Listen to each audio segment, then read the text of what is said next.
Hi, welcome to Fireplace Tales.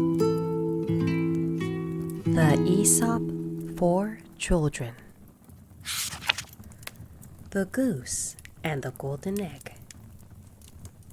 There was once a countryman who possessed the most wonderful goose you can imagine. For every day when he visited the nest, the goose had laid a beautiful, glittering golden egg. The countryman took the eggs to market and soon began to get rich.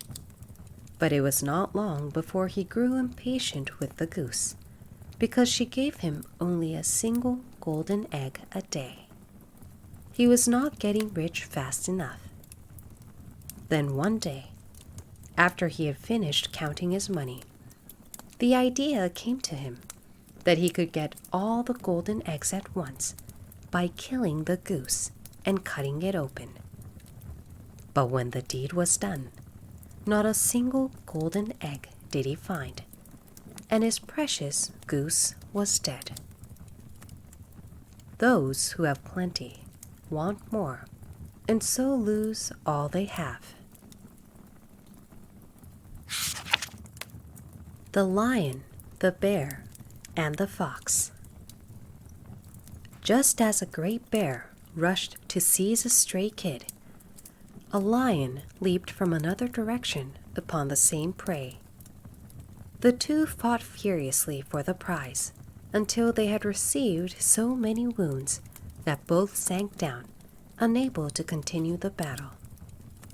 Just then, a fox dashed up and, seizing the kid, made off with it as fast as he could go, while the lion and the bear looked on in helpless rage. How much better it would have been, they said, to have shared in a friendly spirit.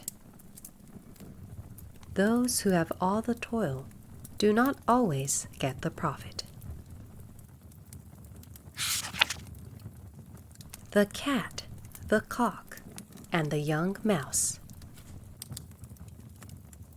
A very young mouse, who had never seen anything of the world, almost came to grief the very first time he ventured out. And this is the story he told his mother about his adventures.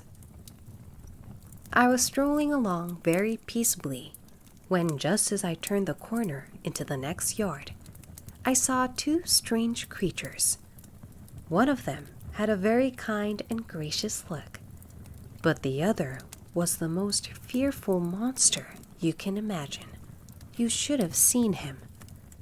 On top of his head and in front of his neck hung pieces of raw red meat. He walked about restlessly, tearing up the ground with his toes and beating his arms savagely against his sides. The moment he caught sight of me, he opened his pointed mouth as if to swallow me, and then he let out a piercing roar that frightened me almost to death. Can you guess who it was that our young mouse was trying to describe to his mother? It was nobody but the barnyard cock, and the first one the little mouse had ever seen. If it had not been for that terrible monster, the mouse went on, I should have made the acquaintance of the pretty creature who looked so good and gentle. He had thick, velvety fur, a meek face, and a look that was very modest, though his eyes were bright and shining. As he looked at me, he waved his fine long tail and smiled. I'm sure he was just about to speak to me when the monster I've told you about let out a screaming yell, and I ran for my life. My son, said the mother mouse, that gentle creature you saw was none other than the cat. Under his kindly appearance, he bears a grudge against every one of us. The other was nothing but a bird who wouldn't harm you in the least.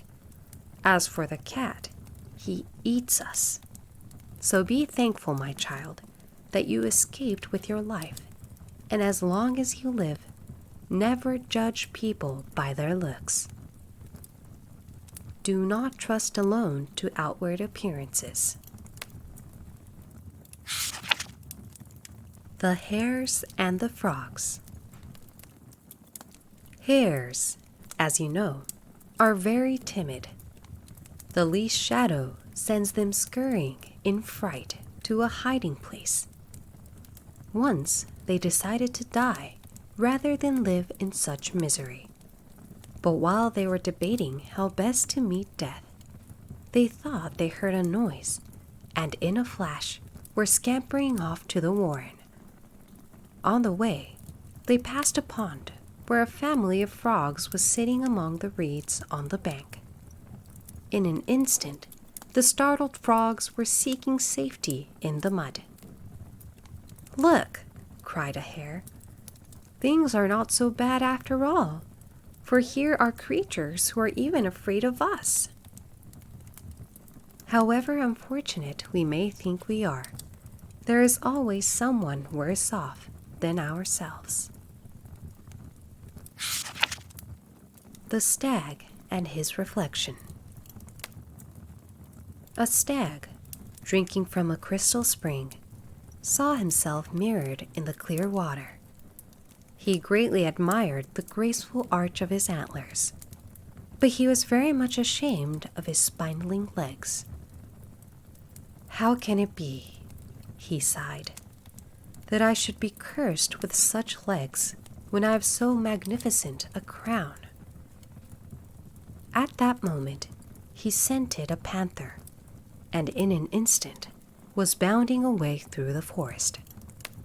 But as he ran, his wide-spreading antlers caught in the branches of the trees, and soon the panther overtook him. Then the stag perceived that the legs of which he was so ashamed would have saved him, had it not been for the useless ornaments on his head.